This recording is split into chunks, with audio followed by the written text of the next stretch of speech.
Welcome to One on One. I'm Greg Bass, your host from the Salisbury Independent newspaper, and I keep saying I've got my favorite people coming on here. And someone said the other day, well, James Krause is your most favorite person. He's never been on. So today, Dr. James Krause is here at PAC 1401. Welcome, James. Thanks, Greg. Thanks for having me. Now, you're not just here so we can have fun talking to each other, which we always do have fun, but you are like this cool guy in town, and you just received a cool honor. Tell me what it is that you do, and what kind of honor did you just get? Well, I'm an orthodontist. What does that mean? It means that I straighten teeth. Straighten teeth. Yes. This is a guy who gets paid to straighten people's teeth. Yes, that's right. I'm an orthodontist, is a dentist that went back to school to just learn how to move teeth. So that's what I do. From morning to sunset, you move teeth. Day in, day out, I work on moving teeth. Young people, old people, as long as they got teeth, I can move them. But you were just in Las Vegas and you won an award, some kind of an honor, didn't you? Well, I'm getting ready to go to Las Vegas. Okay, okay. I'm going there for an Invisalign conference, and while I'm there, I'm going to be competing with 4 other doctors for the best case in North America. Okay. So I have the top case in a certain category. I'll be competing with the winners of the other categories. So they review these cases, and if you've done something special or unique or succeeded really well, you get some sort of recognition, so the other doctors can learn from it. Exactly, yeah. What they're trying to do is they're trying to showcase the what can be accomplished with Invisalign. Right. Now, when we were kids, Dr. Harry Korf put my braces on, and you could see them from space. I mean, they were these huge metal things with rubber bands, and yeah. I had a rubber band attached to my headboard at night, and had one on the wheel of my car, and I mean, it was just like, it was crazy. And you couldn't concentrate, you couldn't eat, like taffy would rip it off. That was always very unfortunate. And it was just like this incredibly awful thing. It felt like my parents paid like $1 million or $2 million for this stuff, and I don't know that it did a thing. Now this is back in the 70s, but now that's all different. You don't see kids with braces anymore. Well, we still have people with braces that've gotten a lot smaller, right, for one thing, and we also have tooth-colored brackets, so they're a lot more discreet. But there's still the dietary restrictions. Still can't eat taffy. Yeah, no taffy, no Jolly Ranchers. Those are murder on the Those on are the braces. bane of your existence. Yeah, yeah.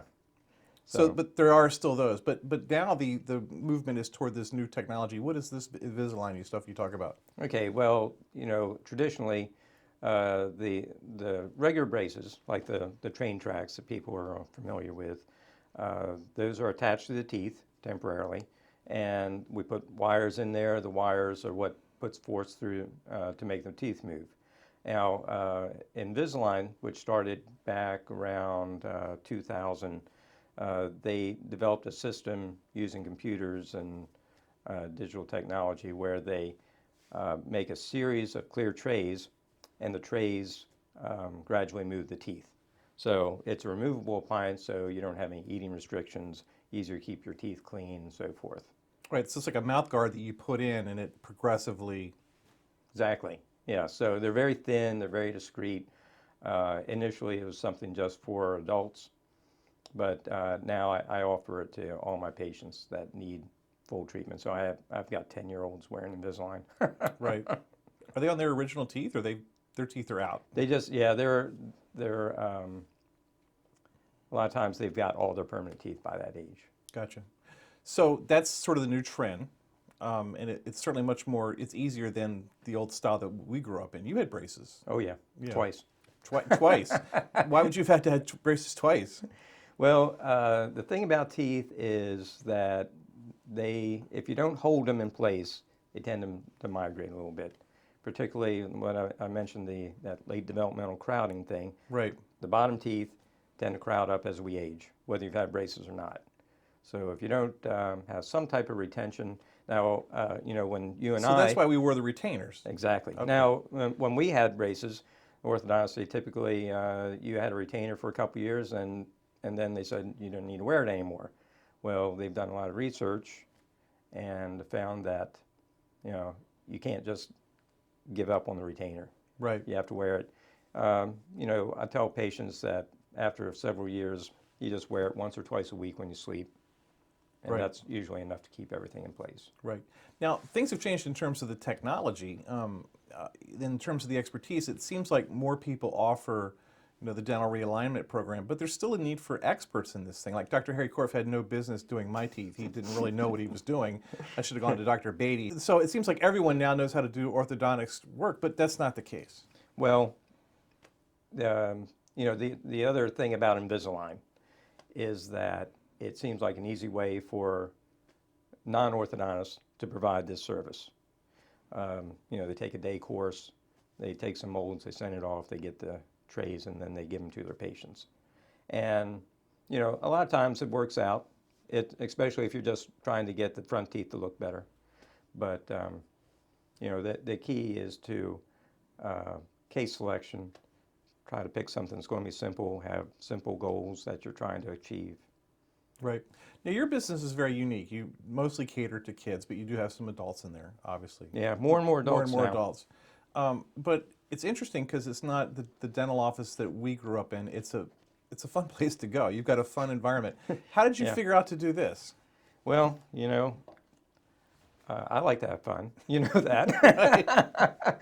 So, I like to have a pleasant place to work, and, I like it pretty bright and airy, and I like to be around nice people, cheerful people, and I want my patients to be happy too. But it's so comfortable there. I mean, you finally had the discussion with me that you didn't want me to stop and buy anymore because I was coming by too much. But you got the turtle aquarium. You've got stuff for kids. They can watch TV. I mean, it's cool. I inherited the turtles. Okay.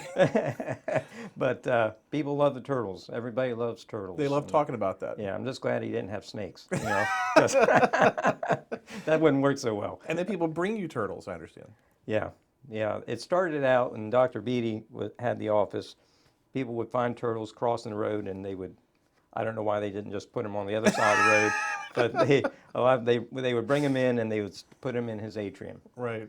And they've reproduced. We have 10 hatchlings right now. Good Lord. Yeah. So a couple of them are sliders. A couple of them are, most of them are these little green turtles. And I don't know. I think what happened is somebody had one of those little green turtles that you could get from the Five and Dime. Like from Walmart, Back when- Woolworth. We used to get Yeah, them from downtown. Woolworths. Yeah. When it was legal to sell them. Right. And it grew into an adult, and then they had this big turtle they didn't know what to do with. So, of course, they said, take it to Dr. Krause's office. And I got a feeling it probably mated with one of the sliders. And Wow. so Those things are supposed to die like quickly. At least They- all mine did. they the key is to ignore them. Right. Don't try to feed them and be Yeah, their friend. Let them do their thing. We feed most of the turtles. We feed ground turkey. I don't know why. So what's your monthly budget for this? I don't know. I have no idea. But it's funny. We have people ask, what do you feed the turtles? And we some ground turkey. And I said, I didn't know turtles ate turkeys. And, yeah. Don't you see them pursuing turkeys in the woods? Yeah. Yeah, in the wild, they take down turkeys. So how many turtles are in there? Do you move them out into nature, or they're just all there? They stay there year round. In the wintertime, they hibernate. Yeah. And when it warms up, they come back up. Wow. So we're far off the tooth discussion. But it's a fun environment. Is there anything unique about your patients here on the Eastern Shore? Things that you see that are unique to our community? I think people on the shore, pretty much like most other people, they like to have a nice smile. They want the best for their kids. I see a lot of people that, you might not think they would even go to the dentist, but they're bringing their kids in Right. to get their teeth straightened. Right. So it's something that they like to do for their kids. One thing that we've recently started is there's an organization called Smiles Change Lives, and what it is it's a way for people that can't afford orthodontic treatment. They can apply to this organization, and we're the only orthodontist on the shore that is a Smiles Change Lives provider. So basically, they pay a small fee to Smiles Change Lives, Right. $600, and then if they're the right kind of case, right kind of difficulty, and so forth, then they can get, and then I'll provide their treatment free of charge. Right. I know from my end. even myself, my teeth are fine, but they're not very white. So in all the photos of me, I don't smile because I don't want people to see my teeth, and it's really awkward. And I wish it could be different that way, but We can set you up with some bleaching gels. no, I'm going to wait for them to Simple thing. fall out and have Just get artificial I teeth want the dentures. and Yeah. send them out to be cleaned. That way I can scare kids. I think that would be fun. Yes, it would Just be. gum my food. Yeah. That would be fun. And that would be horrible. That's no way to live, is it? Natural teeth is definitely a much more the way to go. efficient. Yeah, Right. I recommend the natural teeth. There's a book out, and I can't remember either the author or the title, of course, but he writes about growing up in Appalachia and southern Ohio, northern Kentucky, and the idea and the culture there that people drink Mountain Dew 20 hours a day, and you would think that's a stereotype, but I guess it really happens. Yeah. And that people put Pepsi Cola in a baby bottle. And I know my Yeah. mother did that. She would put Pepsi Cola in a baby bottle, and I would think there's no wonder that I would have dental problems from that. So I don't know if it's a cultural thing, or do you still see anything like that now? Yes, actually, unfortunately, there's a condition called baby bottle caries where it doesn't usually come from putting Mountain Dew or Pepsi in a bottle so much, Right. but just milk, putting a baby to bed with a bottle of milk. There's a lot of sugar in milk, Right. and so it can cause dental decay just like soda can. And so, when you put the baby to bed with that, and they drink the milk, they fall asleep, the milk pulls around the top baby teeth, and they can decay right down to the gum. Wow. So, in a case like that, usually all those baby teeth have to be taken out. Right. And when we were kids, we got the fluoride at the dentist. Right. My kids, when we moved down here from the city, fluoride in the water. Now you don't think about fluoride anymore. They would have to take the fluoride pills, which they hated. But now they coat their teeth, so there's neither one of my kids have any cavities at all. Yeah, there's Florida is one of the great public health initiatives success stories, and now ingesting fluoride is helpful while the teeth are actually forming. Right. Once they're formed, then only topical fluoride is any benefit. Interesting. Now, when does all this stuff happen that parents need to start making the decision about getting their kids' teeth looked at, figuring out if they have the overbite, underbite, crossbite? When do you need to see these kids? The American Association of Orthodontists recommends 7. And a lot of people say, why, so young? Because they still have a lot of baby teeth. Right. At that age, the permanent incisors are usually in, and the first molars are in. And there are some issues that can happen at that age, things like cross bites, when they bite down and the top teeth are supposed to overlap the bottom teeth. And if there's sometimes there's a crowding issue, sometimes the arches are too narrow. And actually there's a lot of emphasis now on airway, particularly both in adults and in young people. In adults, it's usually an issue with sleep apnea. Right. And so there's things that we do with that.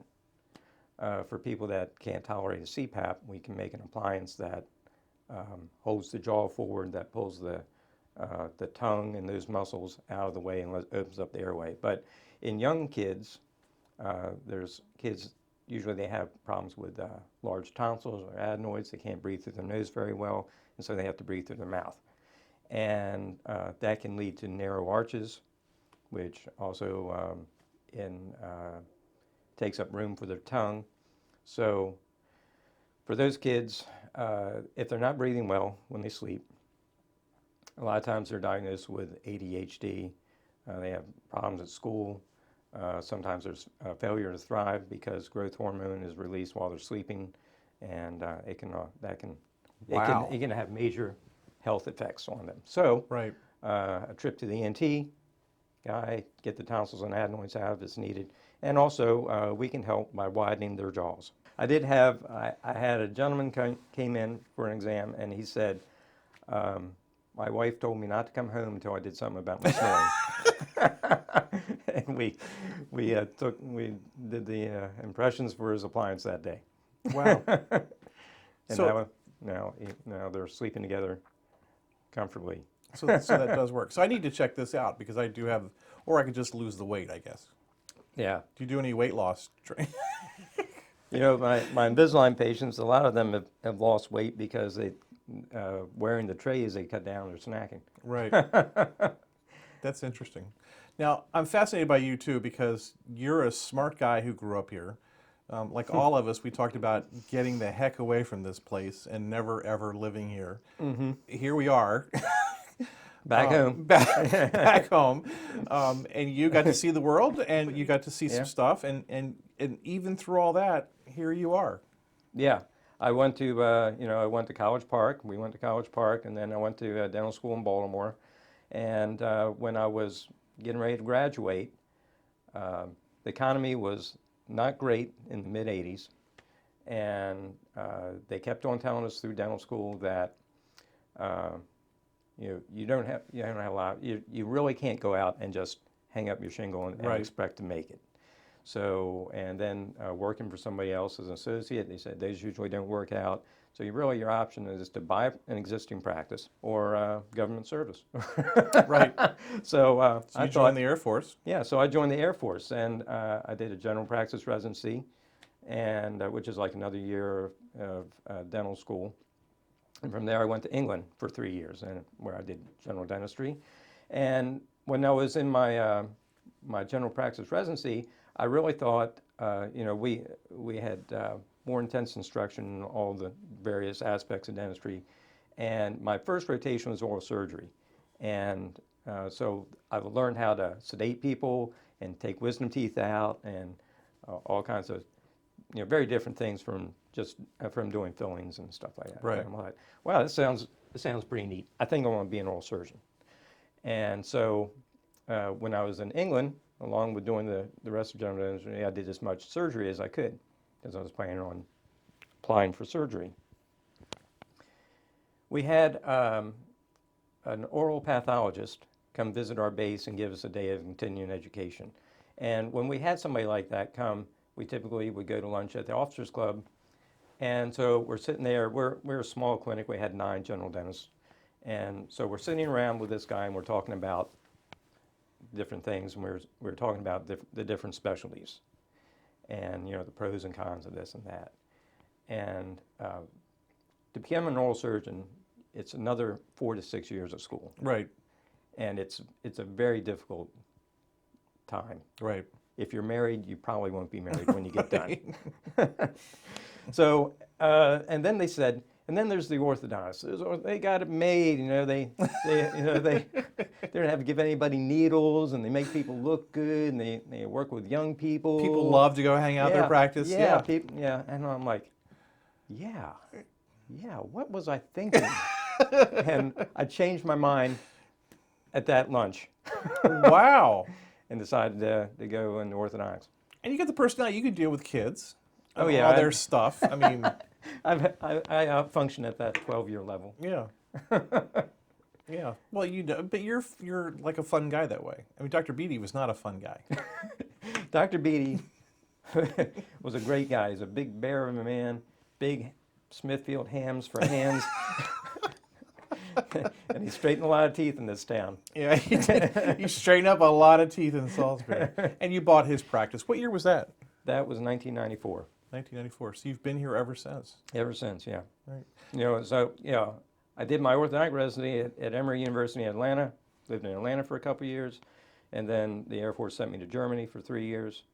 And so I lived in Louisiana that was my first assignment.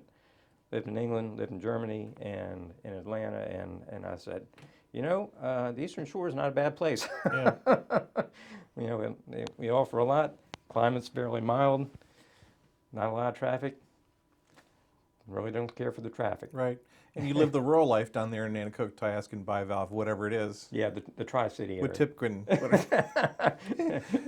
What is your address? I guess it's Quantico. It's actually Quantico, yeah. But I 'Cause live it's closer just to Tiaskin. You're a big diver. Yeah, I like to scuba dive. Diving scares me. Well, you know, it's interesting. When I first started diving, I really had no fear. And since I started about 96, and fortunately my wife's uncle owns a dive shop, and so I like to go on a lot of trips with him. I've dove pretty much all around the world.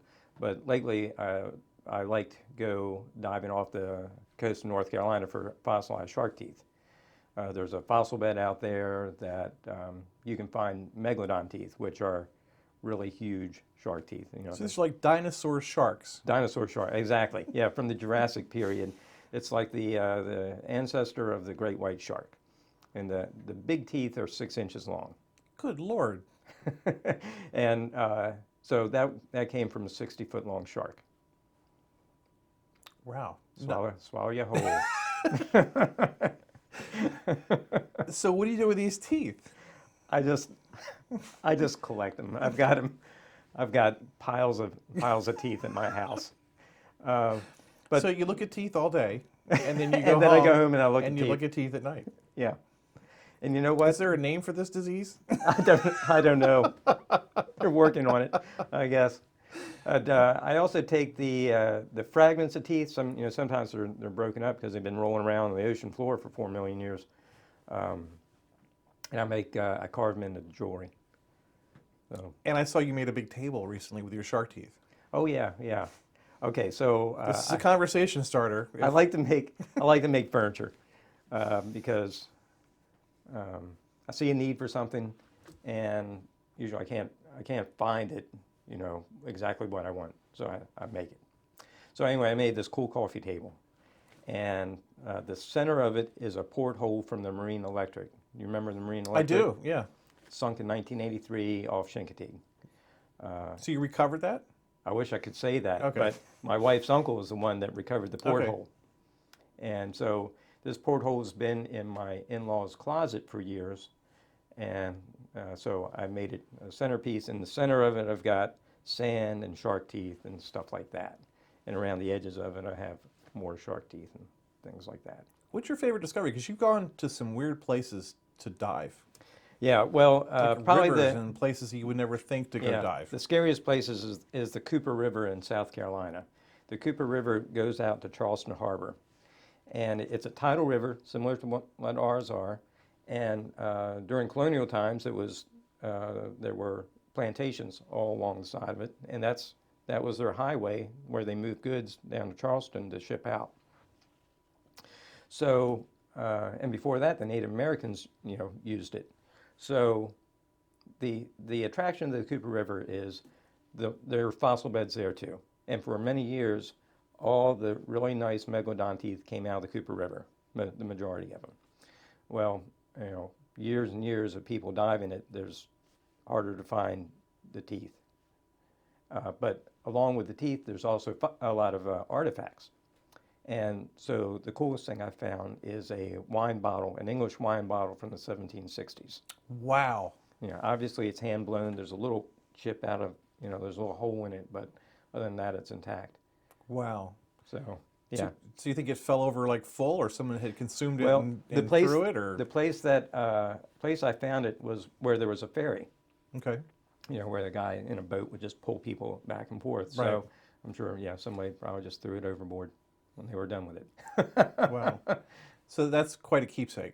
Absolutely, yeah. One of the coolest things I've found. Yeah. If I was going to get into diving, what would be your recommendation on that? Well, you just go to a local dive shop. You know, it's a combination of classroom and going in a pool. And after you finish that part, then you have to do 4 open water dives. So I did mine I did mine here in Salisbury.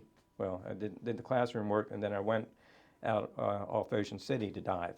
I did 2 dives there, and then I'd have to do the other 2 in a pond. What's the water clarity like in Ocean City? Because I always hear it's not great for diving. Well, most people, there are a lot of people who like to dive off Ocean City, but they're primarily spearfishing. Right. We have a lot of wrecks, a lot of them courtesy of the German Navy. Right. And Got a little too close. so, and fish hang around the wrecks. So, you know, the divers go out and go around the wrecks. And you don't have to have a lot of visibility to go spearfishing. But How far can you see? 7 feet? if 10 you can feet? see, yeah, 6 to 10 feet, that's not too bad. I would just hate for something to be coming out of the, you know, where I can't see it. All of a sudden there's Yeah. a fish.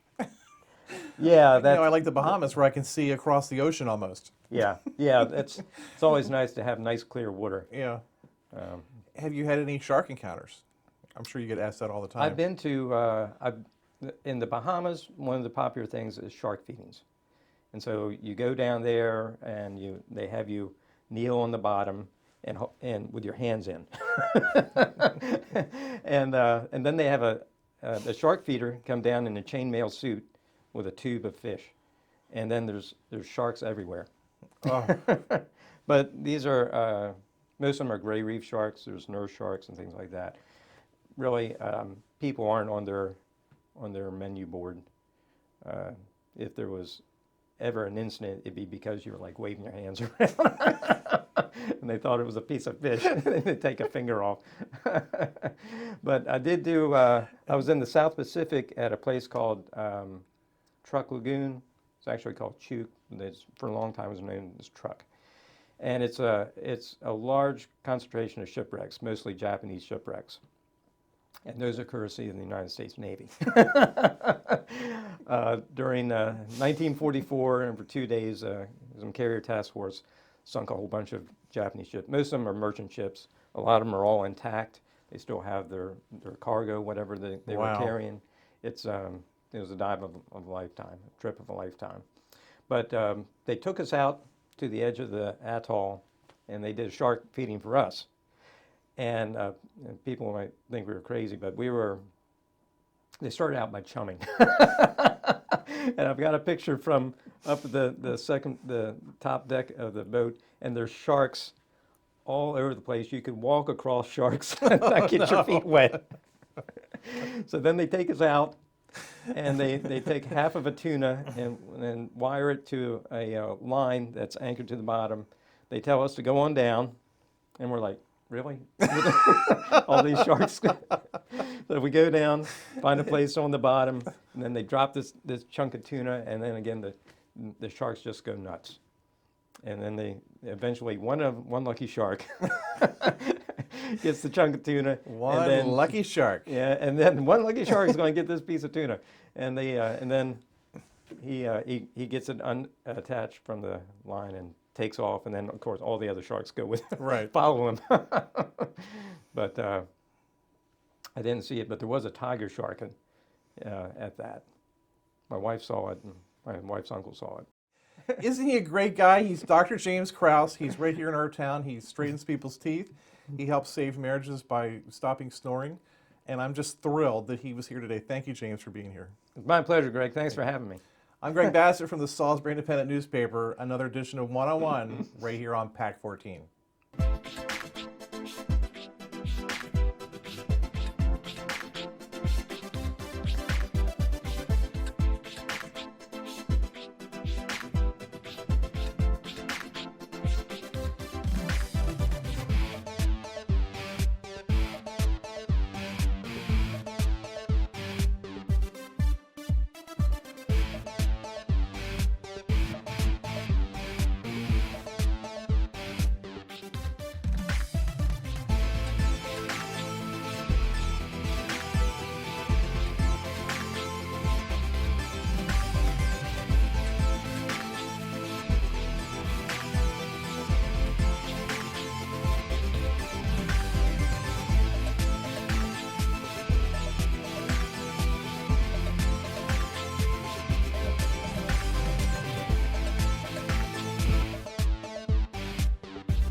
First Shore Federal is proud to support PAC 14 and one-on-one. We'd encourage every business to support PAC 14 and pick a program and support it, and let's make a difference.